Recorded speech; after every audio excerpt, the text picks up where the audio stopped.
You wake up on a Monday morning and somewhere in your chest there's a familiar weight. It's not quite dread, but it's close. A recognition that today looks exactly like yesterday and tomorrow will mirror them both. Your salary arrives every 2 weeks like clockwork, and somehow it disappears just as predictably. Most people believe the path to wealth runs straight through their paycheck. Get the degree, land the job, earn the raise, repeat until retirement. It's the story we've been told since childhood, the one your parents probably believed, the one their parents definitely believed. But here's what nobody mentions in that story: your salary is designed to keep you comfortable, not free. There's something almost sinister about how well this system works. You earn just enough to justify staying, just enough to make leaving feel reckless. The golden handcuffs aren't made of gold at all. They're made of direct deposits and health insurance, of 401k matches, and the fear of starting over. And the strangest part, most people don't even realize they're wearing them. The math is simple, brutally simple. Your salary trades your time for money at a fixed rate. Work 40 hours, get paid for 40 hours. Work 50 hours, maybe get paid for 45 if you're lucky. The equation never changes, and it certainly never multiplies. You're not building something that grows while you sleep. You're just showing up again and again until eventually you can't anymore. But let's talk about what actually builds wealth, the thing that separates people who escape the cycle from those who ride it until retirement. It's not complicated, though the financial industry would prefer you to think it is. Wealthy people don't get rich from their salaries. They get rich from systems that work while they're awake or asleep, sick or healthy, motivated or completely exhausted. Here's where people's brains do something interesting. Even when they understand this concept intellectually, they sabotage themselves practically. They'll spend a year thinking about starting something, planning it, researching it, but never actually building it. Why is that? I think it's because building a system means confronting the possibility that you might fail at something that isn't guaranteed, and the salary, despite its limitations, feels guaranteed. The psychology is fascinating in a dark sort of way. We're more afraid of uncertain failure than certain stagnation. Better to know exactly where we'll be in 5 years, nowhere different, than to risk those 5 years on something that might not work. So we stay and we tell ourselves stories about the right time that never actually arrives. Let me show you what a system looks like in practice, stripped of the mythology of the guru promises. Start with YouTube, not because it's easy, but because it's visible. You create a video that solves a problem, answers a question, or even tells a story. That video goes up once, but it can be watched 10,000 times, 100,000 times, while you're literally doing anything else in the world. Most people immediately think, but I can't be on camera, or I don't know what to talk about, or aren't there already a million channels?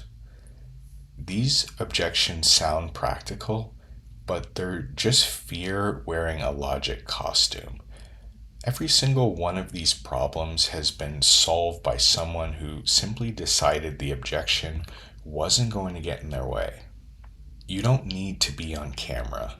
Faceless channels across YouTube generate millions of views using nothing but screen recordings, stock footage, animations, or even simple graphics. Some of the most successful educational content never shows a human face. The audience doesn't care about seeing you, they care about whether you're solving their problems or wasting their time. The "what do I talk about" question reveals something deeper about how you've been trained to think. You believe you need to be an expert, a guru, someone with credentials and authority, but what you actually need is to be slightly ahead of somebody else on a specific problem. That's it. If you figured out how to fix a WordPress error, there's 10,000 people Googling that exact error right now. Look at the channels that actually grow. They're not run by the world's foremost experts. They're run by normal people who learned something, documented how they learned it, and shared that documentation. The person watching doesn't need a PhD. They need someone who remembers what it's like to not understand, someone who can explain it without the jargon experts forget that they're using. But YouTube alone isn't the system, it's just one piece. The real leverage comes when you solve small problems with paid products, not courses that cost tens of thousands of dollars, not coaching programs that require hours of your time. Small, specific solutions to specific problems that someone would happily pay 20 or 50 or $100 to solve right now. Think about the last time you spent money to solve a problem. Maybe it was a template that saved you 3 hours at work. Maybe it was a tool that automated something tedious. You didn't need it to change your life. You just needed it to make today a little bit easier. And that's the market. People don't buy transformation as much as they buy relief. Here's an example that works right now, today. Someone searches how to create a content calendar for Instagram. They find your YouTube video that walks them through the concept.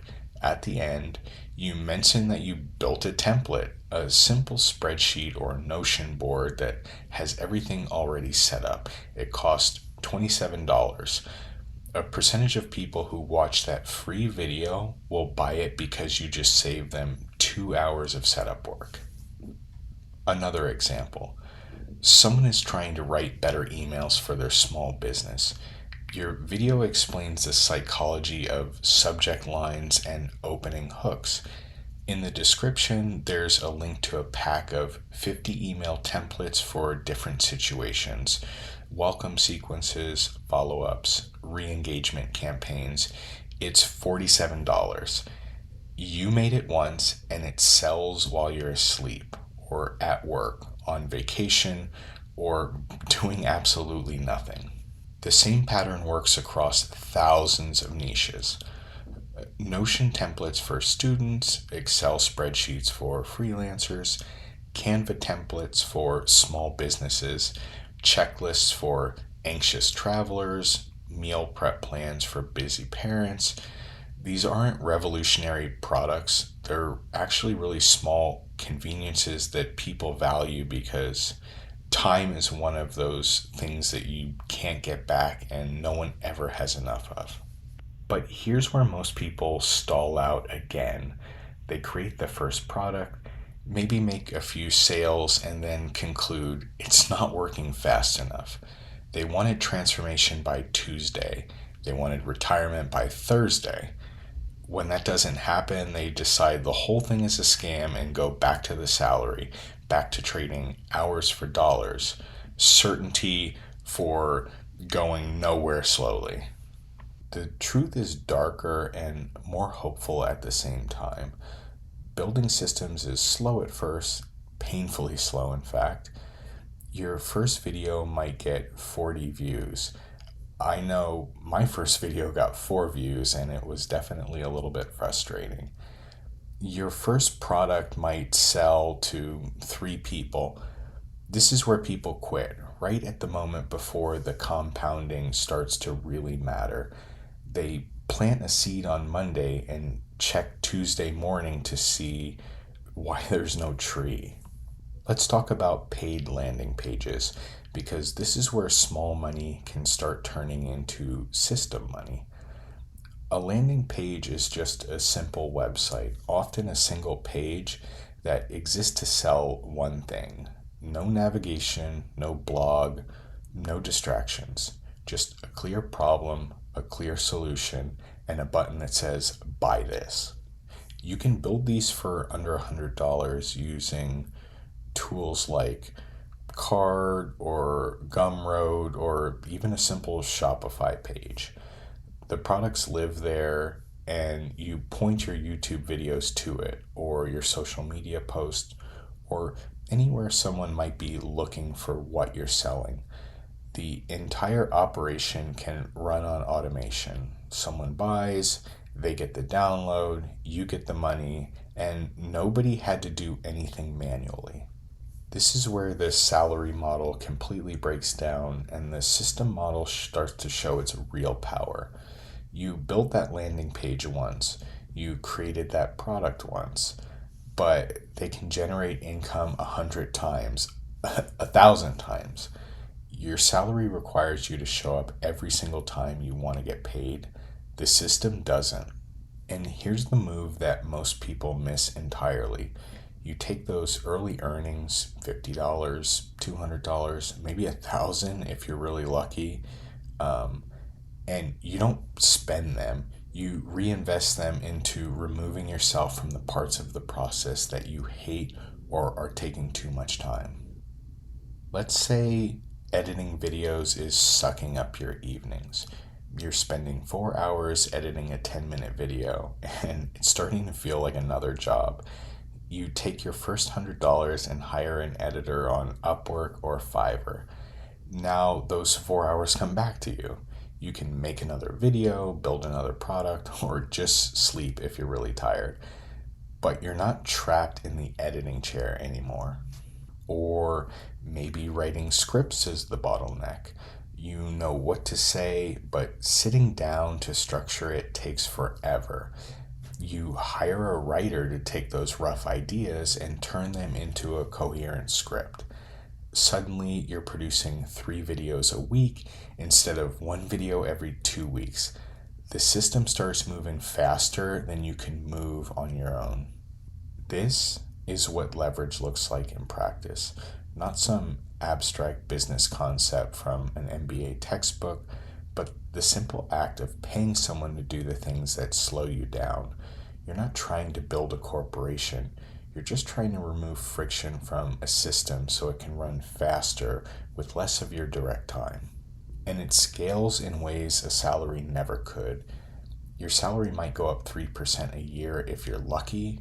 Your system can double, triple, or even 10x if you keep improving it and keep removing yourself from the bottlenecks. Not because you're a genius, but because systems compound and salaries don't. Most people hear this and immediately think, but I can't afford to hire anyone. This is the salary mindset talking. You're thinking about hiring the way a corporation thinks about hiring.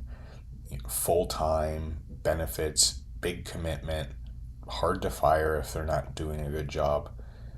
But you're not hiring someone for 40 hours a week. You're hiring someone for 3 hours to edit one video or 5 hours to write 2 scripts.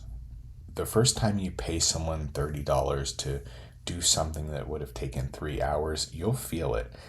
This little shift in how you understand value. You just bought back 3 hours of your life for the cost of dinner at a chain restaurant. And those 3 hours can now go towards building the next piece of the system. But let's address the elephant in the room, the objection that's probably forming in your head right now. This sounds like a lot of work. And yeah, it is. Especially at the beginning. Building a system is harder than showing up to a job. There's no boss telling you what to do, no structure handed to you, no guarantee that any of this is going to work. This is exactly why most people don't do it. The salary is easier in the short term. You show up, do what you're told, and collect your check. There's a comfort in that simplicity, even if that comfort is slowly draining the best years of your life. People will choose easy certainty over difficult possibility almost every single time, and then they'll wonder why nothing is ever changing. I want to talk about monetization because this is where the system starts to feel real. YouTube will pay you once you've hit certain thresholds. Once you get 1,000 subscribers and 4,000 watch hours, or if you're doing shorts, I think it's 10 million shorts views now. These numbers sound impossible when you're at zero, but they're really not. They're just slow. Your first 100 subscribers might take 6 months. Your second 100 might take 2 months. Your first 1,000 might even take a year, sometimes more. And then something strange starts to happen. The curve starts to bend. The channels that took a year to get 1,000 subscribers might hit 5,000 in the next 6 months. It isn't magic, it's just how compounding works when you're consistent. But here's what's crucial: you don't wait for monetization to start treating this like a system. You build the products, you create the landing pages, you start making small money before YouTube pays you anything. Because if you wait for permission from a platform to start earning, you're still thinking like an employee, waiting for someone else to decide the worth of your paycheck. When that monetization does kick in, and it will if you don't quit, that's when the system really accelerates. Now you have ad revenue coming in every month automatically. You take that money and you hire better editors, better thumbnail designers, better writers. Your quality starts to go up, the speed goes up, and suddenly you're not trading time for money anymore. You're managing a system that generates money while you decide what to do next. Here's a specific tactical piece that most people miss. Reinvest the revenue into automation before you reinvest it into growth. What do I mean when I say that? It means before you spend money on ads or fancy equipment, spend it on removing yourself from the daily operations. Automate the editing, automate the thumbnail creation, the email responses, the product delivery.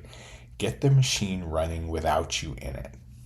This kind of feels counterintuitive, doesn't it? Because we're taught that growth requires spending on growth. And what actually happens is you spend on growth, the growth happens, and then you're overwhelmed trying to manage it all by yourself. You become the bottleneck in your own system. Better to build a system that can handle 10,000 views before you go chasing 10,000 views. Let's pull back and take a look at what we're building here. It's not a business in the traditional sense. It's more like a machine that converts your ideas and solution into money while requiring less and less of your direct time. In year one, it might require 20 hours a week. In year two, maybe 10. In year three, maybe you're checking in a few hours a week while your system starts to run itself. Compare that trajectory to your salary. In year one, you work 40 hours a week. In year two, you work 40 hours a week. In year 10, you're still there. You're still working 40 hours a week. Probably doing roughly the same work for slightly more money. The system improves over time. The salary just continues, though. Now let's talk about why this matters beyond just the money, because the money is actually the least interesting part, in my opinion. Systems build independence in ways that salaries systematically destroy. Your salaries make you dependent on a company, a boss, an economy, a specific geographic location.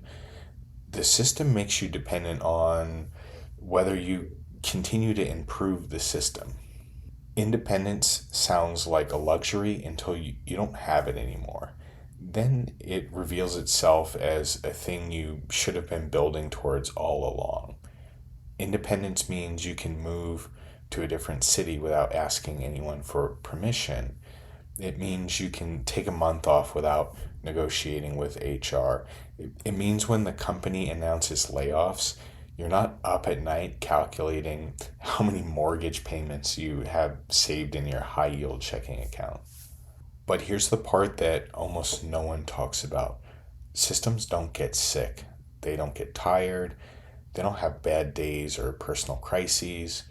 Your salary stops when you stop, which means your health, your energy, and your mental state. These all become single points of failure in your financial life. Get sick for 3 months, what's going to happen to you? That's 3 months of financial stress on top of whatever you're actually dealing with physically or mentally. A system keeps running, not perfectly, maybe not even optimally, but it does run. The YouTube videos keep getting views, the products keep selling, the landing pages keep converting.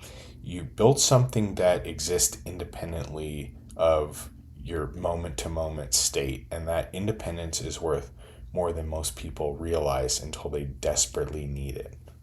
Let's address the skepticism directly, because if you're thinking critically, you should be skeptical. There are thousands of people online selling the dream of passive income, and most of them are selling courses about selling courses. The whole thing can feel like a pyramid scheme with better marketing, and honestly, sometimes it is. But the existence of scammers doesn't invalidate the core concept. YouTube is a real platform with real traffic. People really do have problems they'll pay you to solve. Products really do sell on autopilot if they solve real problems for real people. The scam isn't in the model, it's the promise that it's easy, fast, or even guaranteed. It's not easy and it's not fast. Building anything worthwhile never is.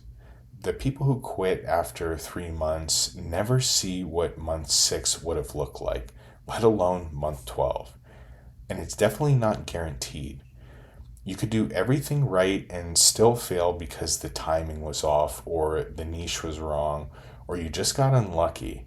And that's the risk you accept when you step outside of the salary system. But here's the thing about that risk: the salary feels safe, but it's really not. You're only one recession, one restructuring, or one bad quarter away from discovering that the safety was always an illusion. At least when you build your own system, you know exactly how fragile it is. You're not pretending that someone else's stability is your own.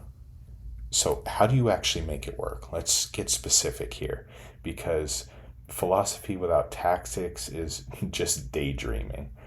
Start with one video on one problem in one niche, not 10 niches, not a grand content strategy, just one video that actually helps someone do something that they're trying to do right now. Before you make the video, actually build the product. This sounds completely backwards, but it's crucial. If the video does well, you want the product to be ready to capture that momentum. The product doesn't need to be fancy. A template, a checklist, a guide, a simple tool. Something digital that can be delivered instantly and cost you nothing to duplicate. Make the video, publish it, and point people to the product. Don't hide the fact that you're selling something. People respect clarity. This video shows you to do X. If you want to skip the setup work, I build a template that does it for you. Link in the description. It costs $29. That's it. No manipulation, no false scarcity, just a clear offer for people who want the shortcut. After that, make another video, and another, and another. This is where most people fail, not because they're bad at making videos, but because they expect immediate results and quit when they don't get them. They want the algorithm to pick them, the audience to appear magically overnight, the system to work before they've given it a chance to compound. The honest truth is that your first 10 videos will probably perform pretty poorly. And I have a lot of experience with this, and it's definitely true. Maybe your first 20, even. You're learning how to communicate clearly, how to hook attention, how to deliver value in a format that works for the platform. This learning curve weeds out almost everyone, which is exactly why the method works for people who persist. As you make more videos, pay attention to which ones perform better. Not to chase the algorithm, but to understand what problems people actually care about solving. The video that gets 10 times more views than the others, that's the market telling you something, so listen. Make more videos on that topic. Build more products around that problem. Take your first earnings, even if it's just $50, and hire someone to help with the specific task that's taking you a long time.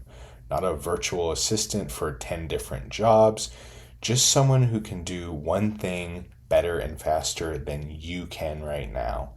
Maybe they edit the raw footage. Maybe they design thumbnails. Maybe they just format your products so they look a little bit more professional. Watch what happens when you remove yourself from that one task. You get your time back. You use that time to make more content, build more products, improve the system, work on higher value tasks. The system generates more revenue. You hire someone else to handle another task. The cycle starts to repeat itself, and each time it repeats, you're further removed from the direct trading time for money. Within 6 months to a year, you should have a clear picture of whether this is working. Not whether you're rich, because you won't be, trust me, but whether the system is generating more money this month than it did 3 months ago. If it is, you keep going. If it's not, you adjust what's not working, or you pivot to something adjacent that might work a little bit better. Let's talk about what working actually means, because this is where expectations derail people. In month 6, if you're making $500 a month from your system, that's working. It's not quit your job money, but it's proof the model functions. That $500 came from a system that can scale. Your salary's extra $500 would require you to work more hours and even get a second job. In month 12, maybe that's $1,500 a month. In month 24, maybe it's $3,000. These numbers sound small compared to quit your job and travel the world fantasies, but they're enormous compared to salary growth. Your job might give you a 3% raise over 2 years for an inflation adjustment or some other small bonus. Your system might 6x its revenue over that same period. And here's what changes at $3,000 a month in system revenue. Options start to appear. You can cut back to part-time at the job and go full-time on the system. You can keep the job but stop feeling trapped by it maybe. You can take career risks that you couldn't consider before because you have a foundation that isn't dependent on your employer's decisions. This is where psychology gets interesting again. The goal isn't actually to replace your salary immediately, it's to build leverage that makes the salary optional. Once something becomes optional, your entire relationship with it changes. The job stops feeling like a prison and starts feeling like a choice. That shift in perception matters more than most people realize. Now let's confront the darker question. What if you build all this and it doesn't work? What if you spend a year making videos, building products, hiring help, and at the end of it, you've made $700 total? This is the fear that stops people from starting, and it's really not an unreasonable fear. I'm going to give you the uncomfortable answer. This year wasn't wasted. You learned how to communicate ideas clearly on video. You learned how to build and sell products. You learned how to manage people and projects. These skills transfer, they compound. They make you more valuable in any marketplace, including the job market you're trying to escape. Compare that to a year of just showing up to your job. Sure, you got paid, that's really not nothing, but what did you actually learn? What skills did you develop that will compound over time? Most jobs train you for that specific job that you go to work for. not for the next evolution of your career. The system, even if it fails financially, trains you for everything that comes next.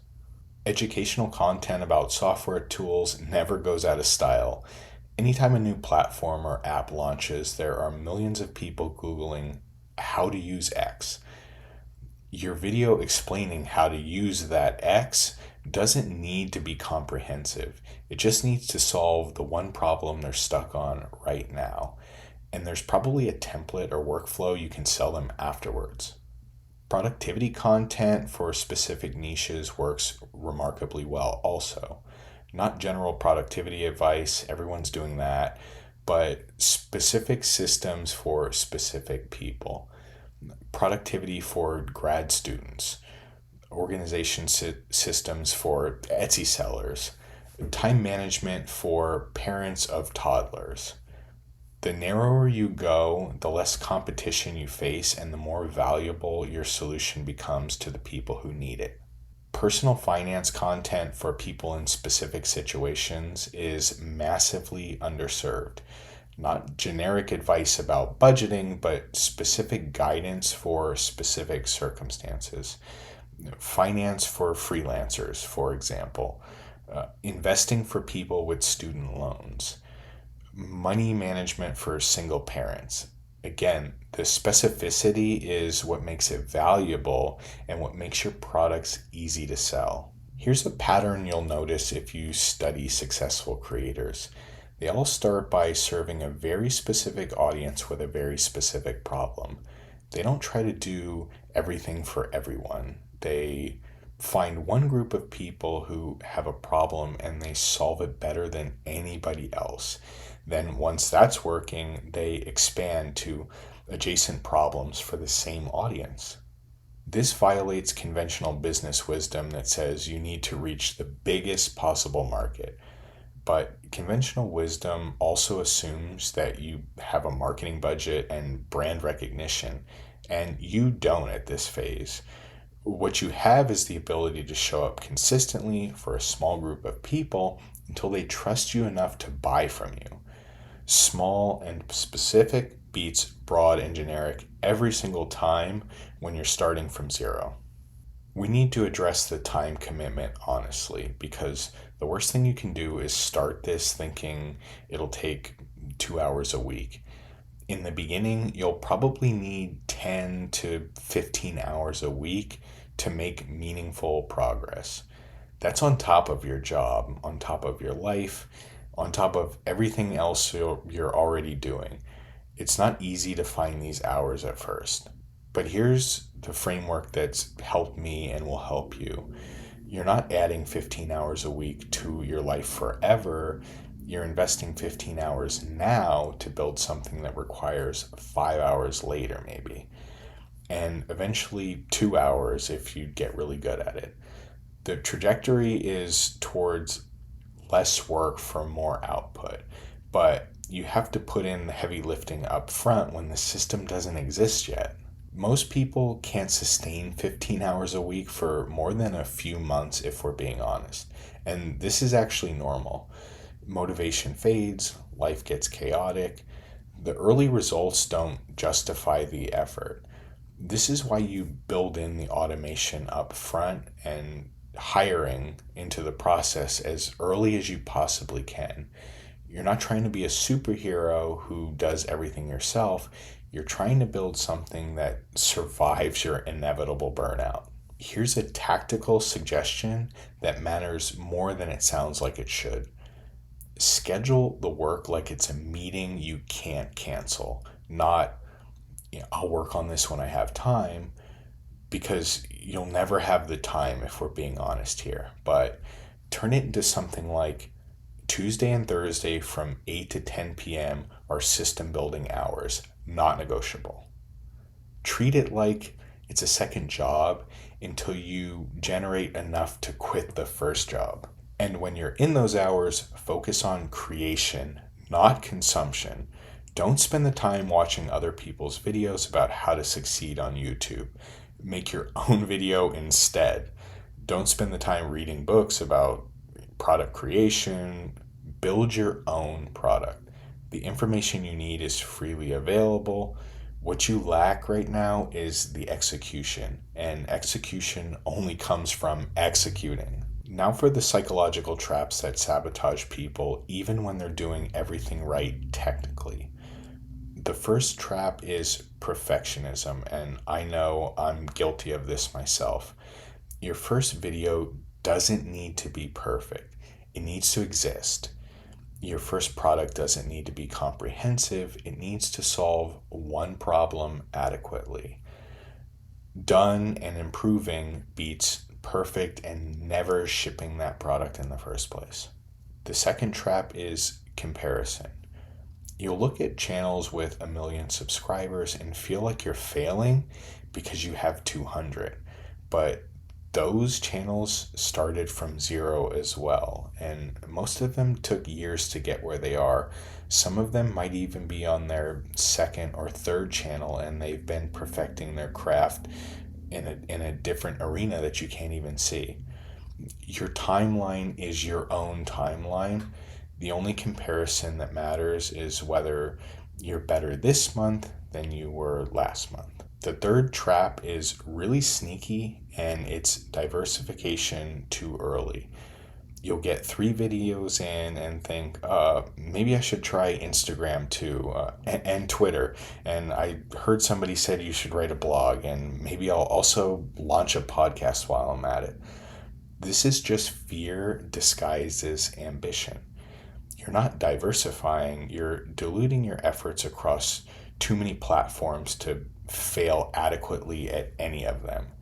Pick one platform, get good at it, then expand if expansion actually makes sense. The fourth is stopping right before it starts to work. This one is the cruelest because you'll never know if you were a month away from a breakthrough when you quit. The pattern is consistent. 3 months of work with minimal results, and people conclude it's not working. But the algorithm, the audience, the momentum, these things take time to build that, might feel unreasonable when you're in it. Let's acknowledge what we're really asking you to do here. We're asking you to bet time and effort on something uncertain while the certain paycheck keeps arriving. We're asking you to work when you're tired, to persist when it's not working, to build something that might fail. This is not a small ask, and pretending it is would be dishonest and disingenuous. Consider the alternative. The safe path leads somewhere too. It just doesn't lead to where most people think it does. It leads to 30 years of comfort followed by retirement with enough money to be comfortable, but not really as free as they would like. It leads to looking back and wondering what you could have built if you'd been willing to risk that comfort. The system path is a bit riskier, but it's also the only path that offers actual freedom in the end. Not freedom from work, you'll always have to be working on something, but freedom to choose what you work on, when you work on it, and who you work with. That freedom is worth more than the salary, even if the salary is bigger, because the salary chains you to someone else's decisions about your life. There's a moment that happens if you stick with this long enough, and it's hard to describe until you've experienced it for yourself. It's the moment when you realize the system is generating money while you slept, last night even, while you were at your day job, while you were doing anything except actively working on it. That moment changes how you see everything, because suddenly you're not just trading hours for dollars anymore. You built something that works independently of whether you showed up today. That's the difference between a job and a system, between earning once and earning continually, between being dependent and being free. It's not about getting rich, it's about breaking the equation that says your time equals your money. I want to ground this in reality one more time. After a year of consistent work on this model, here's what success might look like. You have a YouTube channel with 3,000 subscribers, you publish 2 videos a week, but you're personally involved in scripting because you hired in an editor and a thumbnail designer, let's say. You have three digital products that generate between 1 and 3 sales per day. Total monthly revenue might be something around $2,000. That $2,000 isn't life changing, but it's life different. It covers your rent or your car payment or your student loans or your groceries, even. More importantly, it's $2,000 that came from a system you built that required maybe, when it's all said and done, 5 hours of your direct time a week, maybe, that will probably generate more money next month as it keeps improving. That's year one. Year two might look a little something like this. The channel is at 15,000 subscribers. You're publishing 3 videos a week. You've hired a script researcher as well now. You have 6 products and they're generating 8 to 12 sales per day. Monthly revenue would be about $5,000. So you cut back to 3 days a week at your job, or you quit entirely and commit full time to making the system bigger. Year three could look like this. The channel is at 50,000 subscribers. You're publishing 5 videos a week. You've hired someone to manage the entire operation. They coordinate the team, they handle the uploads, they manage the products. You spend maybe 10 hours a week on strategy and high level ideas. Monthly revenue is, let's say, $15,000 or more. At this point, you're free, or at least you're closer to free than you've ever really been. These numbers aren't guarantees, they're possibilities. And of course, you could go higher. Some people will do better, some will do worse, and some will quit before they get anywhere. But the people who treat this like a real system, who invest in it, who persist past the early months when it feels like nothing's working, those people end up somewhere that looks nothing like where they started the journey. And here's what matters about that: the salary path is the ceiling. You can see exactly how high it goes, and it's probably not as high as you need it to be. The system path is a slope. You can't see where it ends because it doesn't actually end. It just keeps going up as long as you keep improving it. Take a look at the stress profiles too, because this matters for how you live your life. Salary stress is consistent, constant, and unchangeable. You're always worried about the next layoff, the next restructuring, the next economic downturn. You have no control over any of these things. You just show up and hope the company keeps needing you. System stress is different. In the beginning, it's absolutely insane. You're building something from nothing and there's no guarantee it's going to work. But as the system matures, the stress decreases. You're not really worried about layoffs because you're not going to lay off yourself. You're not worried about economic downturns because you've diversified your revenue across multiple products and multiple audiences. You have a lot more control, even if that control is just the control to keep building. Let's talk about what happens when this actually starts to work, because the destination matters as much as the journey. You wake up one day and realize you haven't thought about money in a week. Not because you're rich, but because the system is handling it. The money arrives, the products sell, the videos perform, and you're not manually involved in any of it anymore. You start making decisions differently. Someone offers you a project that sounds interesting but doesn't pay well. You take it because the system covers your baseline. You want to take 3 months off to travel or write or just think. You do it because the system keeps running. You want to learn something new, learn a new language that has no immediate financial value. You'll learn it because you're not desperate for every hour to generate income. This is what people mean when they talk about true freedom. It's not the freedom that gets sold in the advertisements. It's not beaches and laptops and passive income rolling in while you do nothing. It's the freedom to make choices based on what you want rather than what you need. And that distinction is everything. Most people who start this are going to quit. They'll quit after 3 videos or 3 months or 3 sales that didn't add up to anything impressive. They'll go back to the salary and tell themselves it was a nice idea, but not realistic. And maybe for them, it wasn't realistic. Maybe they needed the certainty more than the possibility. Maybe the timing was wrong. Maybe they just didn't want it badly enough to suffer through the beginning when suffering is all there is. None of this makes them a failure. It just makes them people who chose a different path. But if you're reading this and something in your chest is responding, if there's a part of you that looks at your salary and kind of feels a little bit trapped, if you lie awake at night doing math that never quite adds up, then maybe this is for you. Maybe you're someone who can tolerate the uncertainty of building something in exchange for the possibility of freedom.